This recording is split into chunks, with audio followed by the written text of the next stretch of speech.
Hermanos y hermanas, tengan todos ustedes muy buenos días, muy buenas tardes o muy buenas noches. Depende en el lugar donde ustedes estén localizados, en qué país estén ubicados. Hoy mi nombre es Carlos Bonilla, represento a la página de Facebook Agua Viva Carlos Bonilla. Y quisiera compartir con ustedes un pequeño mensaje que yo creo que a todos nosotros nos puede interesar, primero a mí y después a todos los otros. Y es un mensaje referente al pecado. Yo sé que la palabra pecado muchas veces a muchas personas, inclusive cristianos, les cae un poquito pesado. Pero si vamos al original griego, la palabra pecado quería decir errarle al objetivo. ¿Qué quiere decir eso? Bueno, quiere decir simplemente que Dios y Jesucristo en el Sermón del Monte, sobre todo, nos dice perfectamente cuáles son las cosas que nosotros como seguidores de Jesucristo debemos hacer y cuáles son las cosas que no deberíamos de hacer. Entonces el objetivo es aquello que Dios y Jesucristo quiere vernos en nosotros, que hagamos y que digamos. Y cuando nosotros por nuestros propios deseos carnales y naturales como seres humanos nos apartamos un poco para la izquierda, un poco para la derecha y nos salimos del camino, entonces eso se puede llamar un pecado o se puede llamar errarle al objetivo. El mensajito de hoy vamos a ponerle de título Venciendo el pecado con la gracia de Dios. Y vamos siempre a acordarnos que sobre todas las cosas en el reino de Dios está la gracia. Por la gracia de Dios todo fue hecho, todo fue creado, todos fuimos perdonados, todos tenemos fe, todo es acerca primero de Jesucristo para nosotros y después la gracia de Dios. Y hay muchos que quieren poner primero la gracia de Dios y después Jesucristo. Si tienen la Biblia, por favor, vayan a Primero de Pedro, capítulo 4. Primero de Pedro, capítulo 4. Y dice así: sirviendo a Dios con aceptación del sacrificio, con esperanza en la gloria. Aquellos cristianos de la primera iglesia que sufrían muchísimas adversidades, tribulaciones, castigos y hasta muertes, hacían exactamente eso, aceptaban el sacrificio para poder agradarle a Dios y a Dios con la esperanza de que mañana la gloria los iba a estar esperando, la gloria de la vida eterna. La primera carta de Pedro es un poderoso recordatorio de esperanza en medio del sufrimiento. Y qué bien nos viene a nosotros en estos momentos donde estamos viviendo un mundo caótico, un mundo loco, un mundo totalmente inestable, que nosotros también podamos recordar que hay esperanza aún en el medio de los sufrimientos. Porque el que ha padecido en la carne, como lo sufrió Jesús, ha vencido el pecado. Todo aquel que ha sufrido en su carne ha vencido el pecado. Y por lo tanto, esta persona desprecia las concupiscencias. Concupiscencias también pueden significar lujuria, codicia, avaricia, lascivias, sensualidad, etcétera, etcétera, que hay en el mundo común y que no hacemos la voluntad de Dios cuando estamos haciendo eso. Ya que Cristo sufrió por nosotros en la carne, también nosotros tenemos que tener el mismo pensamiento. El compromiso que Dios nos llama a tener no es mayor que el compromiso que Jesús tuvo al soportar el sufrimiento por nuestra salvación. Necesitamos tener un compromiso con Dios para enfrentar todas las adversidades que se nos vienen arriba. Y créanmelo, de todo corazón se los digo, sean quien sea y tengan lo que tenga, estén seguros que van a venir adversidades, conflictos, crisis y desastres en su futuro y en mi futuro. Jesús nos dijo que si queríamos seguirlo a Él, teníamos que tomar su cruz, literalmente quizás, y seguirlo. Está en Mateo 16, 24. Tomar la cruz significa estar absolutamente comprometido con Jesucristo y no mirar hacia atrás, como el hombre aquel famoso de la Biblia que llevaba el arado. Ustedes conocen lo que es un arado. Un arado es una herramienta que usa la gente del campo para abrir surcos en la tierra y entonces poner semillas para hacer su plantación. El arado es un aparato de madera que tiene como un cuchillo de acero que va cortando la tierra y es empujado por 2 bueyes o 2 caballos. Pero el arado hay que tenerlo derechito para que haga el surco, y eso es la tarea del hombre que va manejando el arado. Pero ¿qué pasa? Que el arado no tiene estabilidad porque es una sola forma, una forma directa de ir hacia adelante y no tiene ruedas en los costados. Entonces el hombre tiene que ir teniendo fuertemente el arado para que siga derecho. Pero si el hombre mira hacia atrás, de pronto el arado se le va para la izquierda o se le va para la derecha porque el hombre no lo está tendiendo. De la misma manera, nosotros, si miramos hacia atrás, el arado de nuestra vida se puede ir para la izquierda, para la derecha y caernos al piso y darnos un gran machucón que nos aparte de Jesucristo y de Dios. Muchos de nosotros somos derrotados en nuestra batalla contra el pecado porque nos negamos, escuchen bien, nos negamos a sacrificar algo en la batalla. En otras palabras, nos dice, por ejemplo, Santiago, de dónde vienen las guerras. Y en este momento podemos decir de dónde vienen los pecados. Y él nos dice, las guerras y los pecados también vienen de nuestros propios deseos carnales y personales. No vamos a mandarle la culpa al diablo, a Satanás o a quien sea, sino que vienen de nuestros propios deseos de esta carne. De allí es que vienen.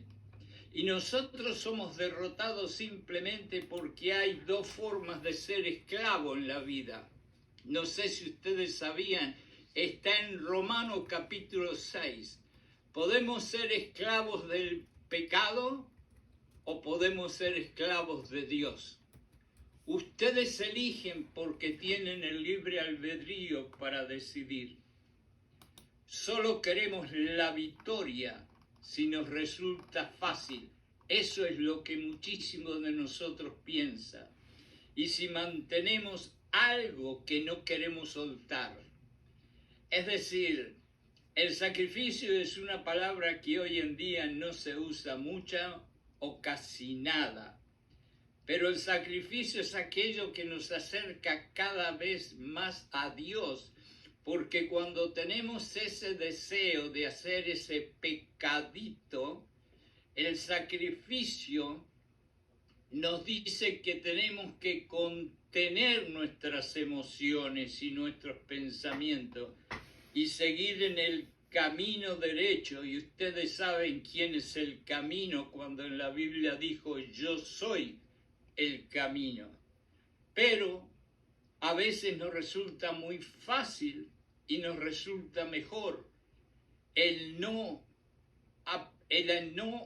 querer hacer ciertas cosas o hacer ciertas cosas y apartarnos y darle rienda suelta, como diría mi tío, a nuestros pensamientos y a nuestras emociones de seres humanos nos resulta más fácil, pero en el fin, ustedes saben perfectamente porque han leído la Biblia, el final del pecado es la muerte.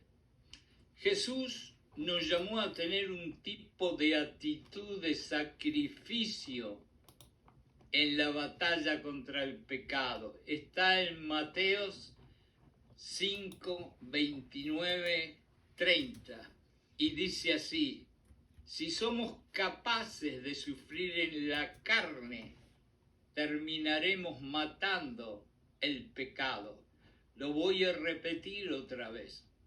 Si somos capaces de sufrir en la carne, terminaremos matando el pecado. ¿Y qué quiere decir eso? Quiere decir que nuestra carne, nuestro ser humano, que aún lo tenemos por más cristianos que seamos, nos llama, nos invita, nos empuja a que hagamos algo que va en contra de los deseos de Dios y de Jesucristo. Pero si nosotros hacemos un sacrificio y nos abstenemos de hacer esas cosas, entonces nosotros habemos matado el pecado. ¿Cuántas veces Jesucristo habrá sido tentado? Solamente recordando los 40 días que estuvo en el desierto con el diablo es suficiente para que todos nosotros nos sientamos chiquitos como una hormiga. Pero aparte de eso, en su misión, ¿cuántas veces fue tentado? Y sin embargo hizo el sacrificio. Y aún el sacrificio más grande de morir sangrando en la cruz para no pecar. Cuando una persona sufre persecución física por causa de Jesús, casi siempre cambia profundamente la perspectiva con respecto al pecado y la búsqueda de los deseos de la carne. Esa persona posiblemente viva el resto de su vida obedeciendo la voluntad de Dios. ¿Cuántos de nosotros, y yo primero, hemos tenido que sufrir tremendamente algunos infiernos aquí en la tierra para terminar al final rindiéndonos y bajando la cabeza como lo hizo Job a Dios y diciéndole: Dios, me rindo, que se haga tu voluntad? Quien haya sufrido por hacer el bien y haya seguido obedeciendo a Dios a pesar del sufrimiento, ha roto definitivamente con el pecado. Eso lo dijo Joe Smith, y entonces habrá encontrado paz.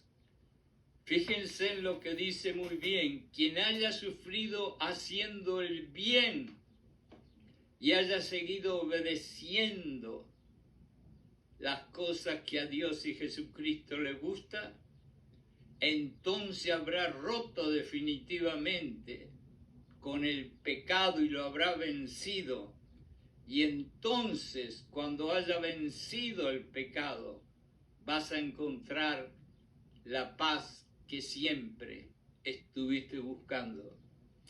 La frase "ha dejado de pecar" representa el estado espiritual del sufriente cristiano que termina siendo victorioso. Fíjense en aquí la paradoja. Nos dice que dejando de pecar, terminamos siendo victoriosos. Así que, hermanos y hermanas, yo creo que algo que tenemos que meditar y pensar es que el tratar de no errarle al objetivo, como dije al principio, el tratar de hacer un pequeño sacrificio, porque somos seres humanos y siempre vamos a estar errando y haciendo algún pecadito hasta que nos muéramos. Pero si hacemos un pequeño sacrificio y tratamos de aguantarnos de ese deseo pecaminoso, vamos a terminar teniendo la victoria aquí en la tierra. Ha dejado de pecar porque el dolor le enseñó a dejar lo malo atrás y seguir caminando por el único camino que lleva a la gloria eterna. Ese es un ejemplo. No tenemos por qué decir que ya no cometemos ningún pecado, sino que nuestra antigua vida, dominada por el poder del pecado como nuestro abuelo Adán nos puso dentro de nuestras venas, ya ha terminado. Ahora cometemos errores y ya les vuelvo a repetir otra vez, somos seres humanos creados por Dios y Él desde el momento que nos hizo, Él sabía que nosotros íbamos a cometer errores. Por eso Juan el Bautista fue tan fuerte en decirnos que teníamos que confesar y arrepentirnos. Ahora cometemos errores, pero enseguida los confesamos y nos arrepentimos. ¿Qué diferencia que cuando no teníamos al Espíritu Santo adentro? Cuando no teníamos el Espíritu Santo adentro, hacíamos los errores y seguíamos para adelante y nos acostamos a dormir y dormíamos tranquilos toda la noche. Ahora el Espíritu Santo es como una lucecita de esas que hay en los autos, que nos está avisando que el auto no tiene aceite y que tenemos que ponerle aceite. Bueno, en este caso el Espíritu Santo adentro nos habla con una vocecita despacito, diciendo lo que hiciste no le agrada a Dios y tenés que confesar y arrepentirte. Si no hemos sufrido física o emocionalmente por seguir a Jesucristo, aún podemos conectarnos con Dios a través de nuestra fe en Jesús, quien sufrió por nosotros en su carne porque fue un hombre cuando llegó a la cruz. Voy a repetir, si no hemos sufrido física o emocionalmente por seguir a Jesucristo, aún así podemos conectarnos con Dios a través de nuestra fe en Jesús. Y recuerden algo que mucha gente tiene un pequeño problemita en entenderlo. Cuando hablamos de la fe y hablamos de nuestra fe, nunca se olviden que fue Dios quien le dio a cada uno de todos nosotros una cantidad de fe que se merecía cada uno de nosotros. Así que inclusive cuando nosotros estamos teniendo fe en Jesucristo para que nos ayude, esa fe también vino por la gracia de Dios. Y por eso le digo que la gracia de Dios está sobre todas las cosas. Les ruego que recuerden que no se puede abandonar el pecado ni se puede escapar escapar de su poder, excepto por el contacto y la unión con Jesucristo. Esto es maravilloso, lo dijo el doctor Spurgeon, y es una verdad muy grande. La única forma de escapar de ese pecadito de ser humano que nosotros hicimos, hacemos o vamos a hacer, es por abrazarnos y clamarle a Jesucristo que nos ayude. Y Jesucristo está dentro de nosotros.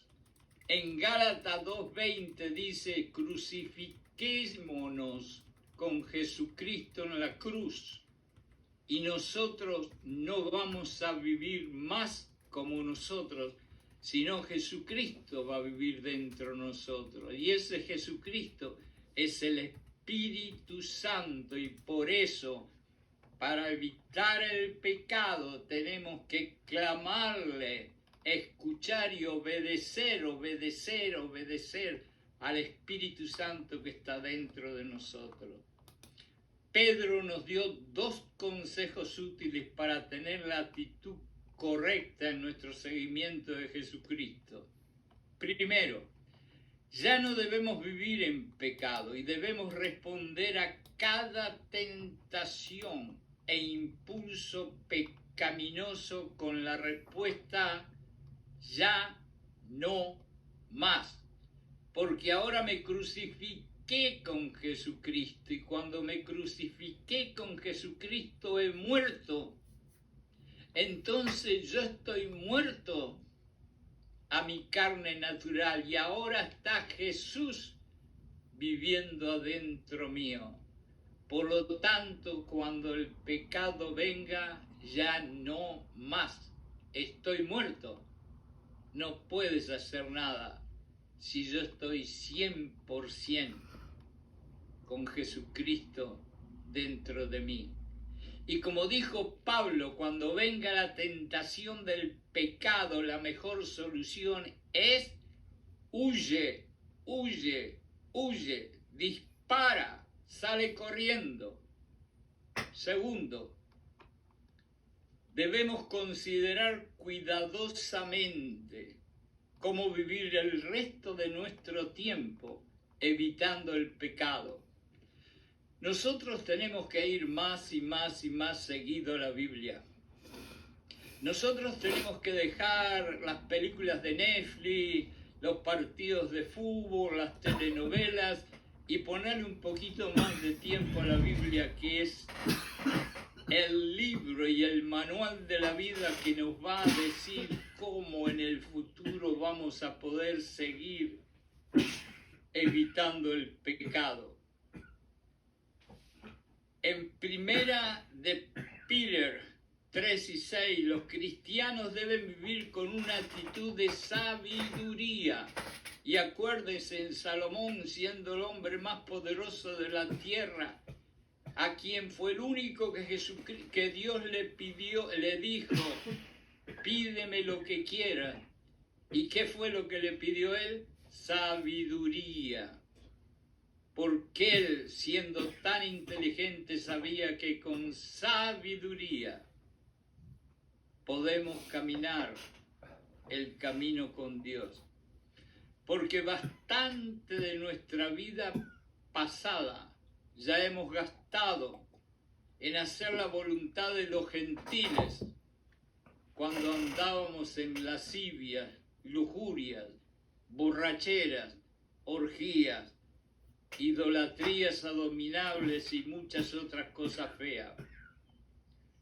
En cuanto a la gente del mundo, quizás tú les parece un ser extraño porque no andas junto con ellos en la misma corriente de perdición. Inclusive hablan mal de ti, te rechazan, te ignoran. No los escuches ni le prestes atención a las cosas que hacen en contra tuyo, porque todos ellos tarde o temprano tendrán que darle cuentas a Dios. Todos tarde o temprano vamos a tener que darle cuentas a Dios. No te preocupe lo que el mundo dice, no te preocupe lo que tus parientes o tus amigos que no conocen a Jesucristo te dicen y te ponen en la cabeza. Solamente mira derechito los ojos de Jesucristo. Pedro nos quiere hacer consciente de que hemos gastado mucho tiempo en el pasado viviendo como el mundo. Y es verdad, yo soy el primero en confesarlo. Pero ahora estamos llamados a vivir como cristianos. Es una pérdida de tiempo y una equivocación que los cristianos vivan como el mundo. Debemos dejar atrás el ser de doble ánimo, el tener dos caras, como se dice, y comenzar a vivir como cristiano. Hay una frase famosa que dice: aquel o aquella tiene un pie en Dios y un pie en el mundo. Bueno, es tiempo que de una vez por todas pongas los dos pies en Dios, en Jesucristo. Por eso es que Dios odia a los cristianos tibios, aquellos que tienen un pie en la cruz y un pie en Satanás. Lamentablemente, hermanos y hermanas, muchos cristianos o cristianas en el fondo de su corazón piensan que hubieran querido dedicar más tiempo a comportarse como los impíos, lo crean o no. Esto es lo que Pedro quiere evitar entre los cristianos de aquella época a quien les escribió. Pero Pedro les escribió a los cristianos hace como 2000 años, pero hoy en día sus palabras nos están hablando directamente a nosotros y nos está hablando hoy en día con las mismas palabras que le habló a aquella iglesia del primer siglo, 2000 años atrás, y diciéndole siempre lo mismo: no seas tibio y no tengas un pie en Jesús y el otro en el enemigo. En el libro de Romanos, en el capítulo 6, dice algo que dice: o somos esclavos del pecado o somos esclavos de Dios. Ustedes tienen que meditar y hacer su decisión. El esclavo es una persona que ha perdido su libertad, que ha perdido su identidad, que ha perdido su integridad, que ha perdido su dignidad, que ha perdido su identificación, que ya no es más él o ella. Y el esclavo puede llegar a ser esclavo por fuerza o puede ser esclavo por su propia decisión. Si nos acordamos de José, cuando los hermanos los vendieron a los esclavistas y se los llevaron a Egipto como un esclavo, eso fue un esclavo que fue hecho por fuerza. Pero cuando yo entro a un bar y me tomo 2 botellas de whisky y empiezo a decir malas palabras, ese es un pecado que yo lo elegí y lo decidí por mí mismo, sin tener que ser forzado. Hermanos y hermanas, aquí voy a terminar. O somos esclavos del pecado o somos esclavos de Dios. Ustedes, hermanos y hermanas, tienen que hacer su decisión. Que Dios los bendiga a todos y que en el nombre de Jesucristo, tanto ustedes como sus familias reciban todo tipo de bendición